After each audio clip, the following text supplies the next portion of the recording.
বন্ধুরা, আজকে আমরা শুনব ফিলিস্তিনে ইহুদিবাদের জন্ম ও তাদের দাবির যথার্থতা। তো চলুন দেরি না করে শুরু করা যাক আজকের এপিসোড। বিশ্ব মানচিত্রে ফিলিস্তিন রাষ্ট্রের অবস্থান মুসলিম বিশ্বের নিকটে এক জাতিগত প্রাণ ও স্পন্দনস্বরূপ, কেননা সেখানে অসংখ্য নবী ও রাসূলের আগমন ঘটেছে। বিশেষ করে মুসলিম জাতির পিতা হজরত ইব্রাহিম আলাইহে এর আগমন ফিলিস্তিনের প্রতি সমগ্র মুসলিম জাতির এক বিরাট হৃদ্যতার কারণ।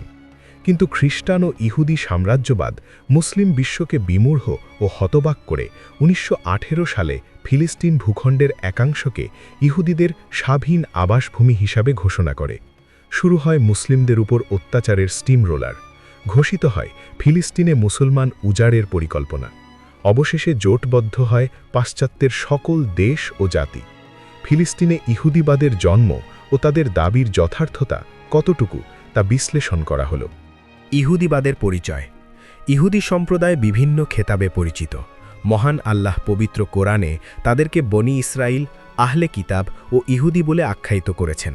যেমন, হে বনি ইসরাইলের বংশধর, তোমরা আমার প্রদত্ত নিয়ামতসমূহের কথা স্মরণ করো যা আমি তোমাদেরকে প্রদান করেছি। বাকারা 2:40। হজরত ইয়াকুব আলাইহিসসালামের একটি খেতাব ছিল ইসরাইল, হিব্রু ভাষায় যার অর্থ আল্লাহর বান্দা। নবীদের কাহিনী 2:12। আর তারা যে ইহুদি পরিচয় দিয়ে থাকে সেই ইয়াহুদ ছিল হজরত ইয়াকুব আলাইহিসসালামের চতুর্থ পুত্র। ইংরেজিতে এ জাতি জু নামে এবং তাদের ধর্ম জুডাইজম নামে পরিচিত, যাকে তারা জুডিস নামক এক স্থানের নামানুসারে নামকরণ করেন। বর্তমানে তারা জায়োনিস্ট নামেও পরিচিত, যা জেরুজালেমে অবস্থিত জায়ন নামক এক পাহাড়ের নামানুসারে নামকরণ করা হয়েছে। 1880 সালে নাকান বেরেনবুয়ান নামে এক অস্ট্রিয়ান ইহুদি তাদের তথাকথিত পবিত্র ভূমি জেরুজালেমে ফিরে যাওয়ার জন্য একটি আন্দোলনের প্রস্তাব করেন এবং উক্ত নামে আন্দোলন গড়ে তোলেন। অতঃপর 1896 সালে অস্ট্রিয়ান এক দুর্ধর্ষ ইহুদি সাংবাদিক ডক্টর থিওডর হার্জেল তার রচিত দ্য জুইশ স্টেট গ্রন্থটির মাধ্যমে জায়োনিস্ট আন্দোলনের রূপরেখা প্রণয়ন করেন এবং ইন্টারন্যাশনাল জায়োনিস্ট অর্গানাইজেশন নামে একটি রাজনৈতিক দল গড়ে তোলেন। দৈনিক সংগ্রাম 01/01/2001 ইংজি। আবার এই ইহুদি সাংবাদিকের নেতৃত্বেই 1897 সালের 29 ও 30 আগস্টে অনুষ্ঠিত এক সম্মেলনে এই ইহুদিবাদের শক্ত ভিত্তি তৈরি হয় সুইজারল্যান্ডের বাজিল নগরীতে। অতঃপর বিশ্বের 30টি ইহুদি সংগঠনের প্রায় 300 জন ইহুদি নেতা ইহুদিবাদকে প্রাতিষ্ঠানিক রূপ দেয় এবং সারা বিশ্বকে নিয়ন্ত্রণ করার সুদূরপ্রসারী ষড়যন্ত্র ও পরিকল্পিত নীল নকশা প্রণয়ন করেন। পরবর্তীতে যে পরিকল্পনাটি 24 প্রোটোকল আকারে প্রণীত হয়, কিন্তু কাকতালীয়ভাবে জনৈকা খ্রিস্টান মহিলা সেই প্রোটোকলের এক কপি চুরি করে দুনিয়ার সম্মুখে প্রকাশ করে দেন। জনসন্ত্রাস, জহুরি, উতলু প্রকাশনী, ঢাকা। প্রথম প্রকাশ মার্চ 1999 ইংজি, পৃষ্ঠা 122। আবার ব্রিটেনে সংগঠিত হয় 2 বছরব্যাপী এক কনফারেন্স, যে সমস্ত সিদ্ধান্তসমূহ গ্রহণ করা হয় তন্মধ্যে অন্যতম হল মুসলিম বিশ্বকে চিরস্থায়ী পঙ্গু করার জন্য সুয়েজ খাল ও ভূমধ্যসাগরের পূর্বতীরে মুসলিম বিশ্বের অন্তঃস্থলে এমন এক জাতিকে পুনর্বাসিত করা যারা হবে মুসলমানদের চিরশত্রু এবং তাদের ভূগর্ভস্থ স্বর্ণ, তৈল সম্পদ লুণ্ঠন ও মিডিয়াকে নিজেদের ইচ্ছে মতো ব্যবহার করবে। আর এই পরিকল্পনার সুপারিশক্রমে ব্রিটেন বিশ্বের সকল মুসলমানদের চিরস্থায়ীভাবে পরাস্ত ও পঙ্গু করার এক দীর্ঘমেয়াদী পরিকল্পনা গ্রহণ করে। পররাষ্ট্রমন্ত্রী লর্ড বালফোর ইহুদিবাদ আন্দোলনের নেতা লর্ড রোথস্চাইল্ডকে একটি চিঠি লিখেন, যা দ্য বালফোর ডিক্লারেশন নামে খ্যাত। চিঠিতে বলা হয়, Britain would use its best endeavors to facilitate the establishment in Palestine for a national home for the Jewish people, অর্থাৎ ফিলিস্তিনে ইহুদি জাতির জন্য একটি জাতীয় বাসস্থান প্রতিষ্ঠার ব্যাপারে ব্রিটেন সর্বাত্মক প্রচেষ্টা চালাবে। 1917 সালের 2 নভেম্বর দ্য বালফোর ডিক্লারেশন সম্পন্ন হয় এবং একই বছরের ডিসেম্বরে ব্রিটিশরা ফিলিস্তিনের অর্ধাংশ দখল করে।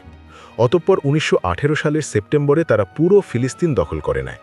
আর জনসংখ্যা জরিপ অনুযায়ী সে সময় ফিলিস্তিনের মোট 7 লাখ জনসংখ্যার মধ্যে 5,74,000 ছিল মুসলমান, 74,000 খ্রিস্টান এবং 56,000 ইহুদি।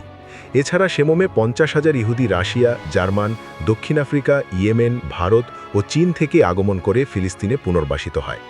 এভাবে 31 বছর পর 1948 সালে ফিলিস্তিনে আগন্তুক ইহুদিদের সংখ্যা দাঁড়ায় 6,50,000, যার মধ্যে আধুনিক অস্ত্রসজ্জিত ও প্রশিক্ষণপ্রাপ্ত সৈন্য ছিল 70,000। অতঃপর 1967 সালে তারা বাইতুল মুকাদ্দাস দখল করার সাথে সাথে গাজা, জেরিকো, গোলান মালভূমি, সিনাই উপত্যকা সহ অনেক গুরুত্বপূর্ণ এলাকা দখল করে নেয়। দৈনিক সংগ্রাম 1/1/2001 ইং। আর এমনিভাবেই শুরু হল ফিলিস্তিনে জায়োনিস্ট বা ইহুদিদের উপনিবেশ বা বর্তমান ইসরায়েল রাষ্ট্রের যাত্রা। অন্যদিকে সূচনা হয় ফিলিস্তিনি মুসলমানদের লাশের মর্মন্তুদ মিছিল, যার ধারাবাহিকতায় সারা বিশ্বে একযোগে চলছে ইহুদি খ্রিস্টান সাম্রাজ্যবাদীদের পরিচালিত মুসলমান নিধনের নিয়মিত হোলি খেলা। ফিলিস্তিনের আদিবাসীদের পরিচয়। মুসলমান ও ইহুদি সম্প্রদায় উভয়েরই দাবি হল হজরত ইব্রাহিম আলাইহি সালাম তাদের জাতির পিতা এবং ফিলিস্তিন তাদের আদি বাসভূমি। আর মুসলমানদের এ দাবির সপক্ষে মহান আল্লাহ বলেন, ওয়া মা জাআলা আলাইকুম ফিদ্দীনি মিন হারাজিন মিল্লাতা আবিকুম ইব্রাহিম হোয়া সাম্মাকুমুল মুসলিমিনা মিন কাবলু ওয়াফি হাজা লিয়াকুনার রাসূলু শাহিদান আলাইকুম ওয়াতাকুনু শুহাদা আলান্নাস। তিনি তোমাদেরকে মনোনীত করেছেন, তিনি দিনের ব্যাপারে তোমাদের ওপর কোনো কঠোরতা আরোপ করেন নাই। এটা তোমাদের পিতা ইব্রাহিমের মিল্লাতত। তিনি পূর্বে তোমাদের নামকরণ করেছেন মুসলিম, এবং এই কিতাবেও যাতে রাসূল সাল্লাল্লাহু আলাইহি ওয়াসাল্লাম তোমাদের জন্য সাক্ষ্যদাতা হন এবং তোমরা সাক্ষ্যদাতা হও সমস্ত মানবজাতির জন্যে। হজ 22:78। মূলত মুসলমানরা হজরত ইব্রাহিম আলাইহি সালামের প্রকৃত বংশধর, আর ইহুদিরা দাবি করে তারা হজরত ইয়াকুব ইবনে ইসহাক ইবনে হজরত ইব্রাহিম আলাইহি সালামের বংশধর। কিন্তু ঐতিহাসিক তথ্যমতে অধিকাংশ ইহুদিরাই কাস্পিয়ান ও কৃষ্ণ সাগরের মধ্যবর্তী ককেসাস এলাকায় বসবাস করত। প্রায় 2000 বছর ধরে সম্পূর্ণ ফিলিস্তিন এলাকা ইহুদি শূন্য ছিল। তাছাড়া তাদের ধর্মীয় দাবির পাশাপাশি ঐতিহাসিক দাবি হল তারা কোনো এক সময় প্রায় 400 বছর ধরে এ এলাকা শাসন করেছে, কাজেই এটা তাদের ভূখণ্ড। অথচ তৎপরবর্তীতে মুসলমানরা 1350 বছর যাবৎ ফিলিস্তিন শাসন করেছে। সুতরাং তাদের এই হাস্যকর দাবি আমলে নিলেও তাদের চেয়ে এখানে মুসলমানদের অধিকার বেশি, কেননা মুসলমানরা এখানে ইহুদিদের চেয়ে 3 গুণ বেশি সময় ধরে শাসন করেছে। অতএব এটা মুসলমানদের প্রকৃত ভূখণ্ড। ফিলিস্তিনিদের উৎপত্তির ঐতিহাসিক ক্রমধারা। আধুনিক সভ্যতার যাত্রা শুরু হয় মূলত আনুমানিক 3000 বছর পূর্বে ব্যাবিলনে এবং 2800 বছর পূর্বে ফিলিস্তিনে, কেননা জাতির পিতা হজরত ইব্রাহিম আলাইহিসসালাম যখন হিজরত করে খ্রিস্টপূর্ব 2000 সালে ফিলিস্তিনে আসেন, তখনও তিনি সেখানে জনবসতি ও সভ্যতার উৎকর্ষতা লক্ষ্য করেন। দৈনিক সংগ্রাম 1/1/2001 ইং। কারণ হজরত নূহ আলাইহিসসালাম ইরাকের মুসেল নগরীতে শিও সম্প্রদায়ের সাথে বসবাস করতেন। তারা বাহ্যত সভ্য হলেও শিরকের অন্ধকারে নিমজ্জিত ছিল। তিনি তাদের হেদায়েতের জন্য প্রেরিত হয়েছিলেন। মহাপ্লাবনের পর তার সাথে নৌকারোহী মুমিন নরনাজির মাধ্যমে সমগ্র পৃথিবীতে নতুন করে আবাদ শুরু হয় এবং তাদেরকে তিনি সত্যের পথে পরিচালিত করেন।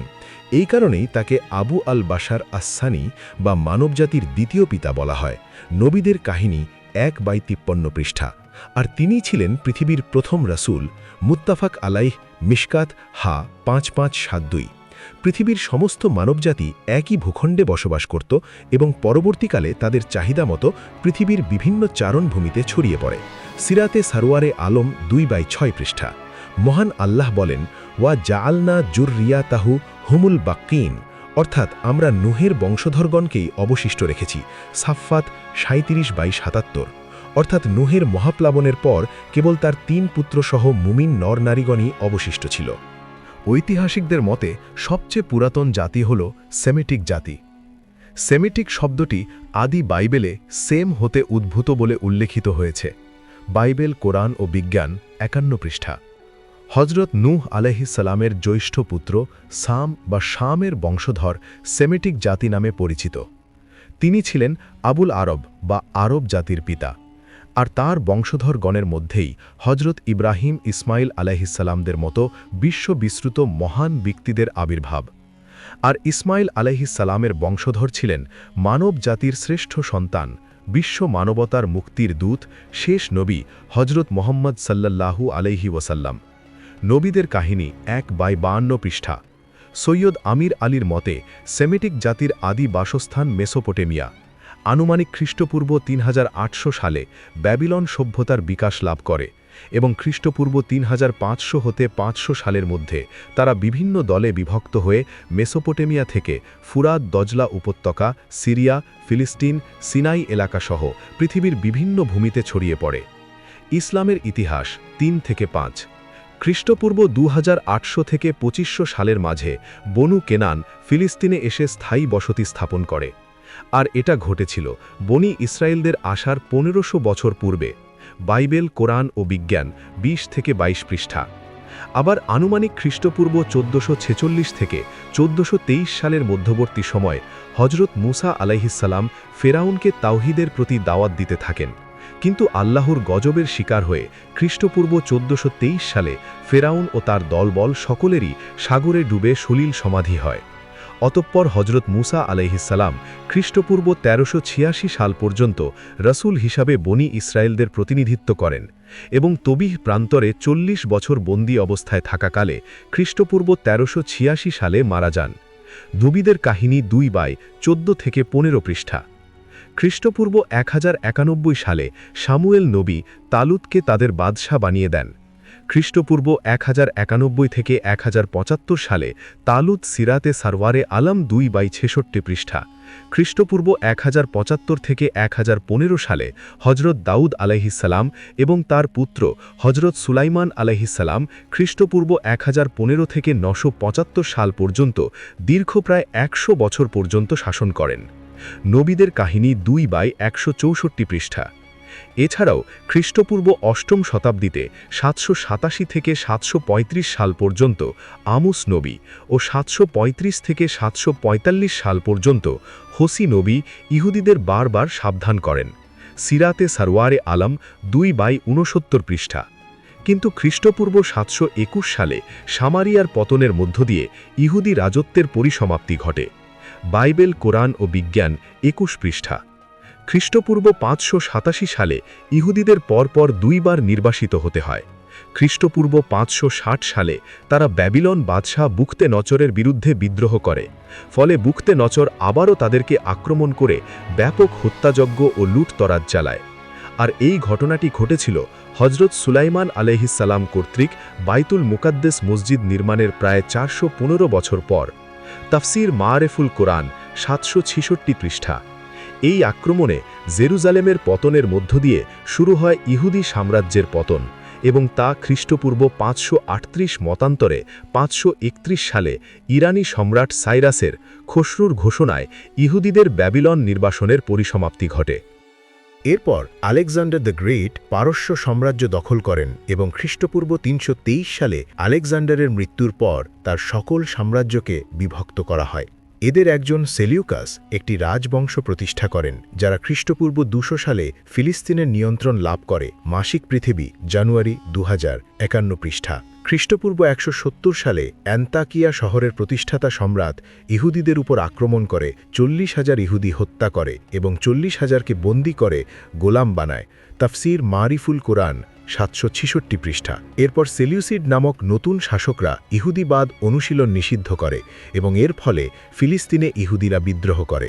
অতঃপর ম্যাকাবি নামক বেশ কয়েকজন নেতার অধীনে ইহুদিরা সেলিউসিডদের থেকে স্বাধীনতা লাভ করে এবং আবারও জেরুজালেমে ফিরে আসে। তারা সেখানে নতুন করে ইহুদি সভ্যতা গড়ে তোলে। সেখানে খ্রিস্টপূর্ব ১৪৫ সালে জুডা নামে একটি ইহুদি রাষ্ট্র টিকে থাকে। পরবর্তীতে খ্রিস্টপূর্ব ৯৮ সালে সলুকি রাজ্যের শাসক তৃতীয় অ্যান্টিওক ফিলিস্তিন অধিকার করেন এবং খ্রিস্টপূর্ব ৬৩ সালে রোমান সৈন্যরা জুডাহে আগ্রাসন চালিয়ে তা রোম সাম্রাজ্যের অংশ করে নেয় এবং এই এলাকাকে তারা জুডিয়া বলতো। সিরাতে সারওয়ারে আলম ২/৭৫-৭৬ পৃষ্ঠা। আবার খ্রিস্টপূর্ব ৪০ সালে ইহুদিরা হিরডস নামের জনৈক ইহুদির নেতৃত্বে প্রকাশ্যে রোম সম্রাটের বিরুদ্ধে বিদ্রোহ করে। ফলে রোম সম্রাট তাইতিস, যে ইহুদি ও খ্রিস্টান কোনো ধর্মাবলম্বী ছিল না, ফিলিস্তিনে আক্রমণ করে শহরের সমস্ত উপাসনালয় ধ্বংস করে পুরো শহর পূর্বের ন্যায় ধ্বংসস্তূপে পরিণত করেন। তাফসির মারিফুল কোরআন ৭৬৬ পৃষ্ঠা।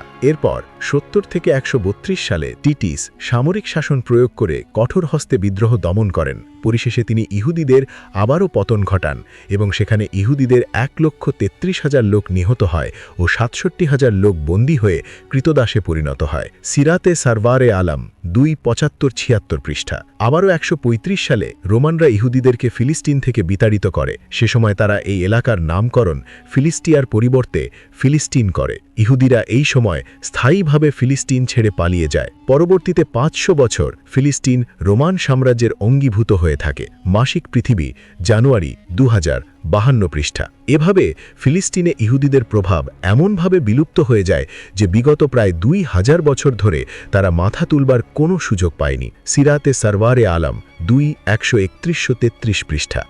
637 খ্রিস্টাব্দে মুসলমানরা সর্বপ্রথম ফিলিস্তিনকে করতলগত করে আবু উবাইদাহ ইবনুল জাররাহের নেতৃত্বে। হজরত ওমর রাদিয়াল্লাহু সশরীরে উপস্থিত থেকে খ্রিস্টানদের কাছ থেকে জেরুজালেমের কর্তৃত্ব গ্রহণ করেন। মুসলমানদের এই বিজয়ের পর সুদীর্ঘ 500 বছর পর ইহুদিরা ফিলিস্তিনে তাদের উপাসনা অর্চনা করার অধিকার ফিরে পায়, যে অধিকার তাদের কাছ থেকে রোমকরা কেড়ে নিয়েছিল। পরবর্তী ক্রুসেডারদের আক্রমণের পূর্ব পর্যন্ত 400 বছর যাবৎ ফিলিস্তিন রাষ্ট্র মুসলমানদের একছত্র অধিকারে ছিল। 1000 সাল থেকে 1071 সালের মধ্যে সেলজুক নামক তুর্কি মুসলিম জনগোষ্ঠী ফিলিস্তিনের নিয়ন্ত্রণ লাভ করে। সেখানে তাদের শাসনামল 30 বছরের কম সময় স্থায়ী হয়। 1096 সালে ইউরোপের খ্রিস্টান কর্তৃক ক্রুসেড শুরু হয় এবং 1099 সালে তারা জেরুজালেম দখল করে। অতঃপর 1187 সালে মুসলিম শাসক গাজী সালাহুদ্দিন আইয়ুবী ফিলিস্তিন আক্রমণ করেন এবং খ্রিস্টানদের বিতাড়িত করে জেরুজালেমের নিয়ন্ত্রণ গ্রহণ করেন।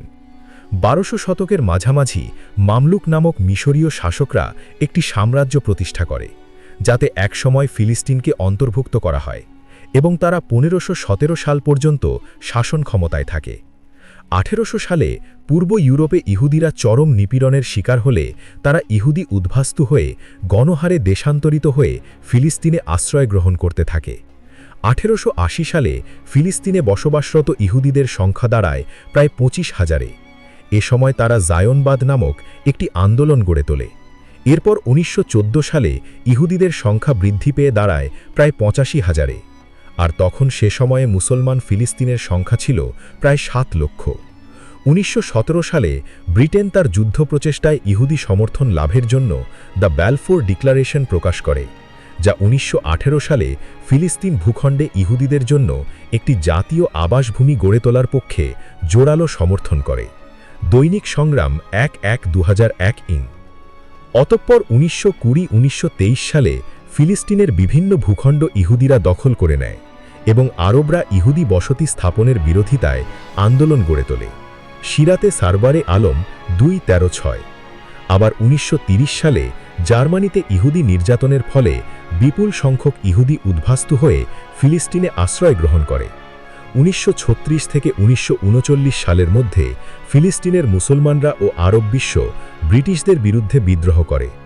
অবশেষে ব্রিটেন ফিলিস্তিনে ইহুদি বসতি স্থাপন সীমিত করে এবং 5 বছরের মধ্যে সকল আগন্তুক ইহুদিকে স্ব দেশে ফিরিয়ে দেওয়ার প্রক্রিয়া সম্পন্ন করার সিদ্ধান্ত নেয়।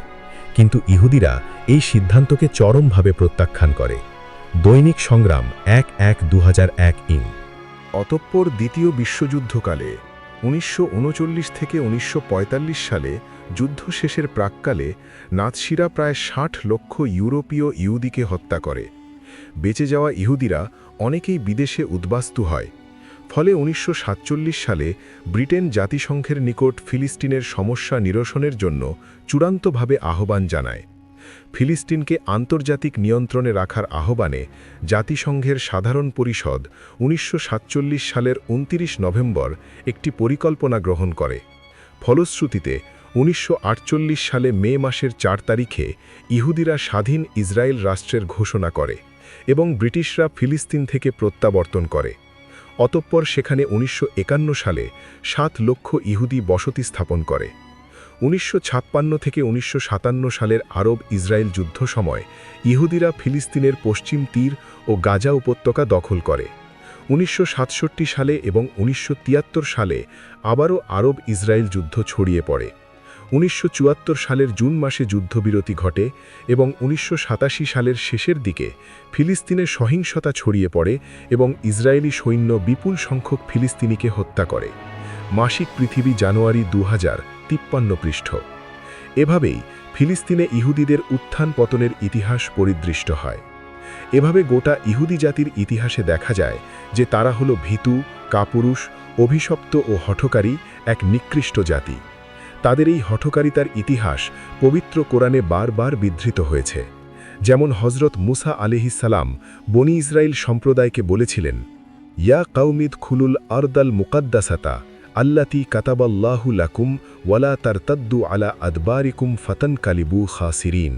হে আমার সম্প্রদায়, পবিত্র ভূমি মুকাদ্দাসে প্রবেশ করো, যা আল্লাহ তোমাদের জন্য নির্ধারণ করে দিয়েছেন, এবং পেছন দিকে প্রত্যাবর্তন করো না, অন্যথায় তোমরা ক্ষতিগ্রস্ত হয়ে পড়বে।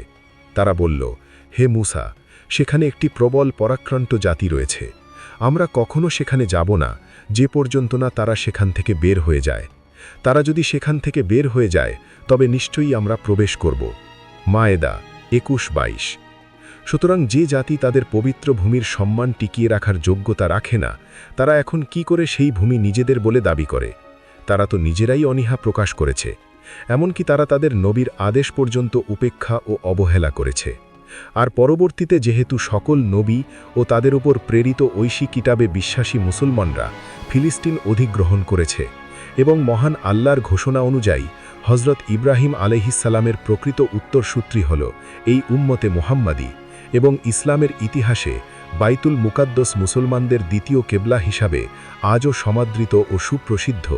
সহি বুখারী নম্বর 4134, কিতাবুত তাফসির অধ্যায়। সেহেতু আদিবাসী হিসাবে ফিলিস্তিন এলাকা মুসলমানদেরই সর্বাধিকার প্রাপ্য। পরিশেষে বলবো, ইহুদিদের উদাহরণ হল বোঝা বহনকারী গাধার মতো। যেমন আল্লাহ তাআলা বলেন, যাদেরকে তাওরাত দেয়া হয়েছিল অতপর যারা তার অনুসরণ করেনি, তাদের দৃষ্টান্ত সেই গাধার মতো যে পুস্তক বহন করে। যারা আল্লাহর আয়াতসমূহকে মিথ্যা করে, তাদের দৃষ্টান্ত কতই না নিকৃষ্ট। আর আল্লাহ জালেম সম্প্রদায়কে পথ প্রদর্শন করেন না। জুমা 62-5। এছাড়া ইহুদিরা মুসলমানদের চিরশত্রু, যতক্ষণ না পর্যন্ত মুসলমানরা তাদের আচার আচরণকে অনুকরণ না করে। যেমন তিনি বলেন, আর ইহুদি ও খ্রিস্টানরা কখনোই আপনার প্রতি সন্তুষ্ট হবে না যে পর্যন্ত না আপনি তাদের ধর্ম অনুসরণ করেন। বাকারা 2:120। অথচ দুর্ভাগ্য হলেও সত্য যে ইহুদি ও খ্রিস্টানদেরকে এক শ্রেণীর মুসলমানরা এমনভাবে অনুসরণ করে চলেছে যে বিপদের আশঙ্কা আছে জেনেও তাদের গুহাতে প্রবেশ করতে একটিবারও দ্বিধাবোধ করে না। ওই সকল লোকদের সম্পর্কে রাসূলুল্লাহ সাল্লাল্লাহু আলাইহি ওয়াসাল্লাম বলেছেন, তোমরা অবশ্যই তোমাদের পূর্ববর্তীদেরকে এমনভাবে অনুসরণ করবে যে এক বিগত পরিমাণও ব্যবধান থাকবে না। এমনকি তারা যদি গুই সাপের গর্তেও প্রবেশ করে থাকে, তোমরাও তাতে প্রবেশ করতে শঙ্কিত হবে না। সাহাবীরা আরজ করলেন, হে আল্লাহর রাসূল, তারা কি ইহুদি ও খ্রিস্টান? তিনি বললেন, তবে আর কে? সহি বুখারী 3198। অন্যত্রে বলেছেন, যে ব্যক্তি অন্য কোনো জাতির সঙ্গে সাদৃশ্য রাখে সে ওই জাতির মধ্যে গণ্য হবে।